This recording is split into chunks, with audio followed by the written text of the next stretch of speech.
Olá, gente. Boa tarde. Espero que boa tarde, bom dia, boa noite, enfim, independente do horário que vocês estiverem assistindo. É uma alegria estar aqui com vocês, pensando um pouco, refletindo um pouco. Semana passada não foi possível a gente estar aqui, enfim, por algumas várias razões. E, enfim, hoje a gente vai conversar um pouquinho sobre aquele texto, na verdade, um texto que é um clássico, né, na verdade. A sua tradução é tida como biblioteca, né, o conjunto de livros. É o livro mais lido no mundo até hoje, o livro mais vendido até a atualidade e dificilmente vai ser superado, por inúmeras razões históricas, né? E, enfim, nós estamos falando da Bíblia. Hoje eu vou utilizá-la como texto, como base para as nossas reflexões sobre esse período de pandemia, tá? Então nós vamos pensar um pouquinho sobre ela. E aí, numa tentativa de agradar gregos e troianos, né? De trazer uma reflexão que seja próxima a todos nós, é eu já digo logo de cara que a minha visão para hoje, né, independente de crença, é de ver a Bíblia e de tomá-la enquanto um mito, tá? E aí vocês vão, né, é uma mitologia que nós estamos falando. E aí vocês podem olhar para mim e falar: "Nossa, mas quando eu olho no dicionário, quando eu olho no senso comum, Bíblia, na verdade, mito significa aquilo que não existe, aquilo que é falso, né? Aquela lógica de verdade ou mito. A gente poderia entrar numa discussão extremamente ampla de, por exemplo, problematizar e perguntar o que é verdade numa época de pós-verdade, e aí, enfim, a gente poderia demorar um tempinho explicando o que é isso, num período de fake news, e historicamente, quando a gente olha com muito cuidado, não era num nível tanto quanto hoje, mas sempre houveram notícias falsas. Então, a verdade ela é muito relativa, ela é muito pontual, e ela é muito determinada por um ponto de vista histórico, social e psicológico dos sujeitos. Então, é, e contrapor o que não é verdade ou a visão do outro como uma visão mitológica também é limitadora. Embora, quando a gente olha à luz de alguns autores, não. Então, por exemplo, quando a gente pega e estuda o que é mito, né, a gente tem uma coleção histórica que é aquela O que é, e tem nessa coleção, né, tem o que é mito. E lá, por exemplo, eles vão especificar que mito é uma crença de um povo. Então nós temos o mito egípcio, nós temos o mito persa, nós temos o mito grego, que é o famoso, os mitos nórdicos. Então nós temos socialmente vários mitos. E aí eu me espelho em dois autores muito importantes, que é o Ernest Cassirer, enfim, e o Mircea Eliade, e ambos vão falar sobre mito. Então tem um que tem um livro chamado Mito e Realidade e outro que tem Linguagem e Mito. Esses dois textos, enfim, basicamente vão dizer que as construções sociais de mundo dos seres humanos, de modo geral, precisam de mito. Inclusive o Mircea Eliade, ele vai ter uma fala que é muito pontual, que é: as sociedades, independente do tempo, precisam de mitos. E aí, enfim, a gente pode olhar para a nossa sociedade e pensar, mito político, né? É mito olhando para a política, e aí a gente tem um presidente hoje no Brasil que foi chamado pelos seus seguidores de mito, então, né? E aí a gente pode voltar para aquela questão inicial. Nossa, mas mito não é aquilo que não existe? Enfim. Então, só para pontuar para vocês que não, mito é crença das pessoas. Então, a gente está falando desse universo, de um lugar que as pessoas acreditam, e o mito é, segundo esses autores, aquilo que constitui o mundo, aquilo que constitui a forma das pessoas olharem, enxergarem e compreenderem a sociedade e o mundo à sua volta. Então, para alguns deles, por exemplo, a linguagem do mito ela é metafórica porque ela não fala só de um Deus ascendente ou de figuras ascendentes e metafísicas, mas elas falam principalmente, sobretudo, de figuras presentes. Elas fazem alusões, analogias, comparações e um diálogo direto e muito claro com o nosso presente.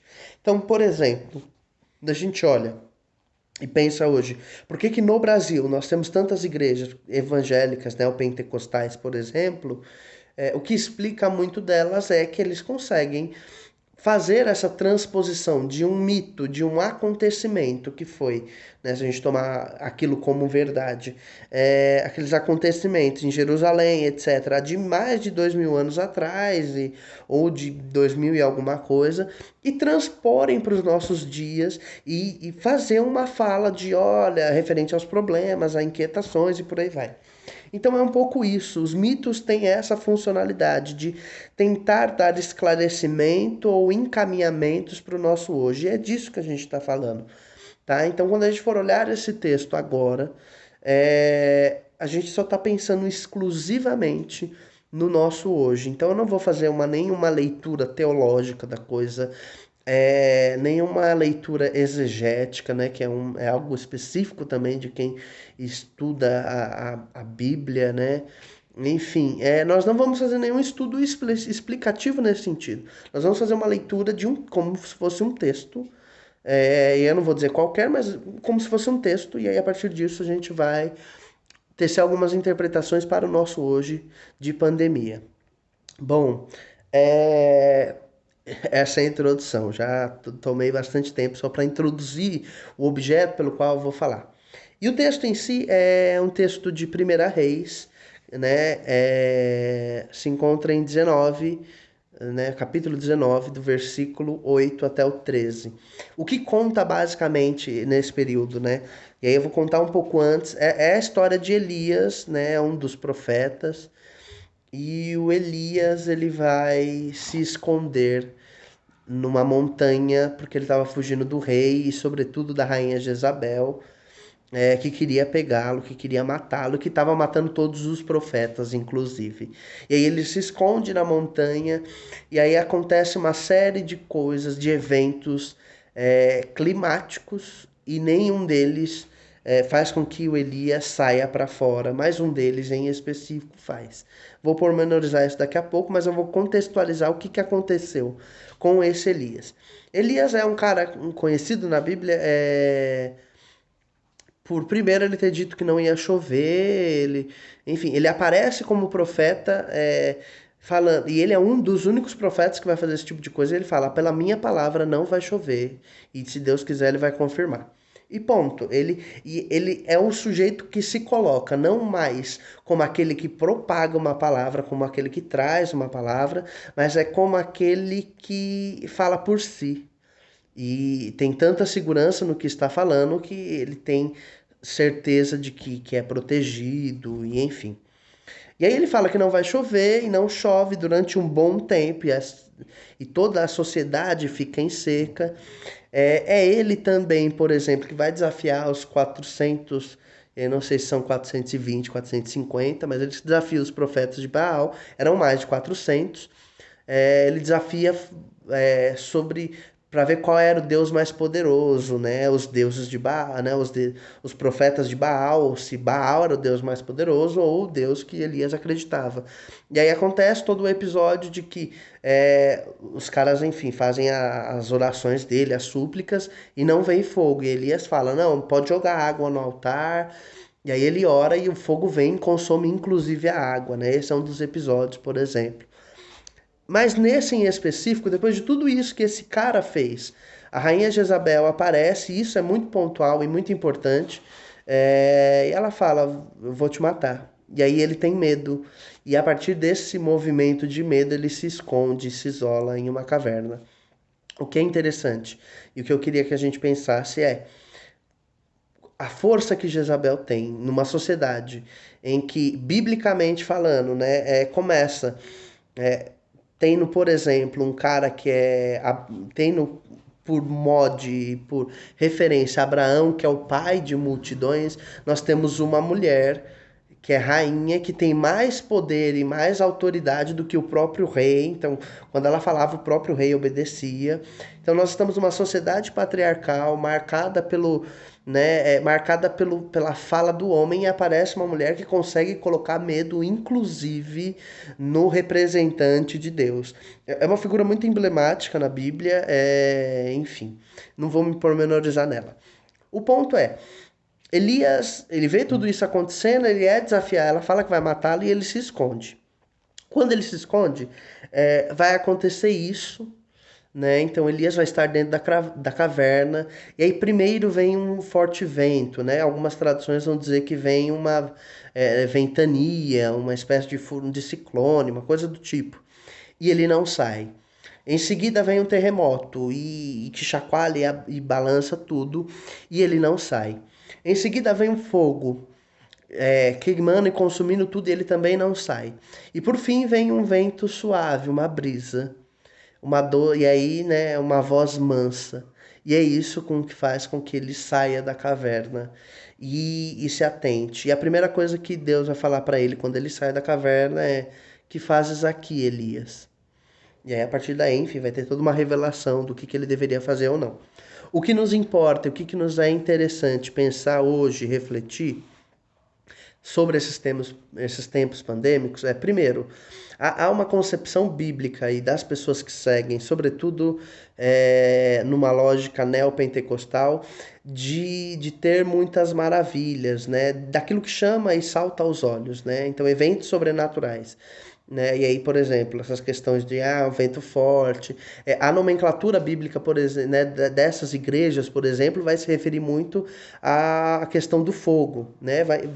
O fogo é uma questão muito forte, a questão de que Deus está soprando alguma coisa.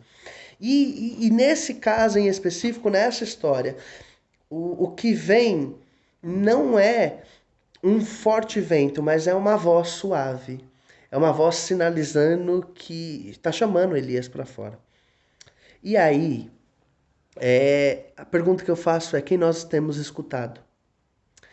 Nós estamos num período de reabertura dos comércios, nós estamos num período em que as pessoas estão sendo chamadas, porque é isso, quando eu vejo o comércio abrindo, e aí outras falam, não é para sair sem necessidade, eu fico, é contraditório, é complexo, porque abrir um comércio é chamativo para que eu, que tenho algumas necessidades, tenha que sair.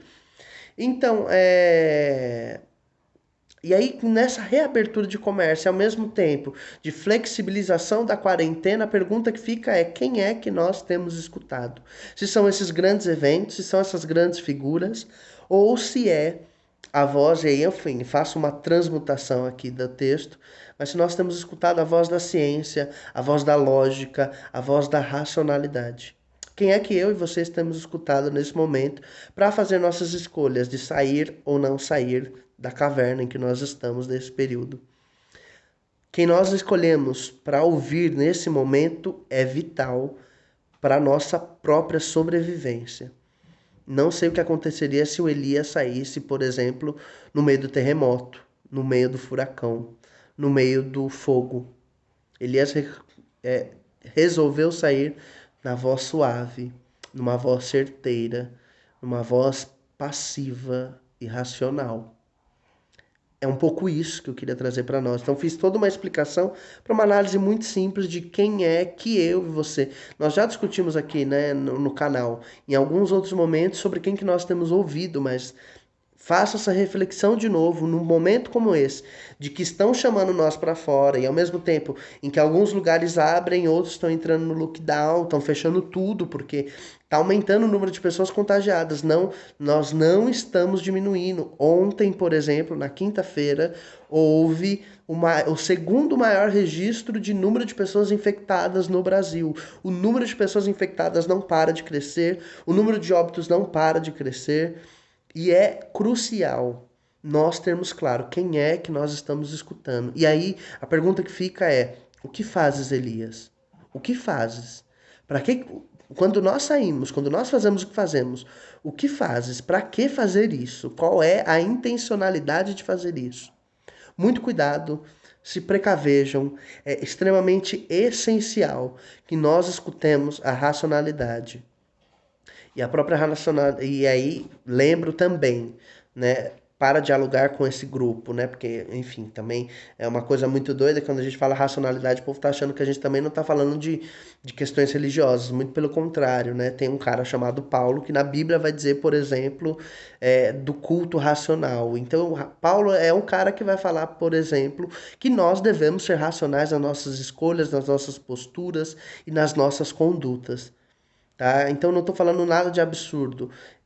Escutemos a voz da razão, escutemos a voz. Há pessoas que se dedicaram, há pessoas que estudaram, há pessoas que entendem muito mais de uma pandemia, de uma situação em que nós estamos, do que eu e você.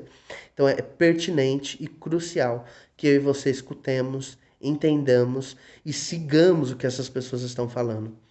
Eu sei que o comércio precisa reabrir, eu sei que a economia não pode parar, mas eu também sei que não há sobrevivência nas ruas. No momento que nós estamos, não há. Há uma série de outras questões que a gente poderia pontuar acerca desse texto, mas é o que quem nós temos escutado e o que fazemos com o que nós escutamos. Deixo essas perguntas para vocês. Até um próximo encontro. Tchau!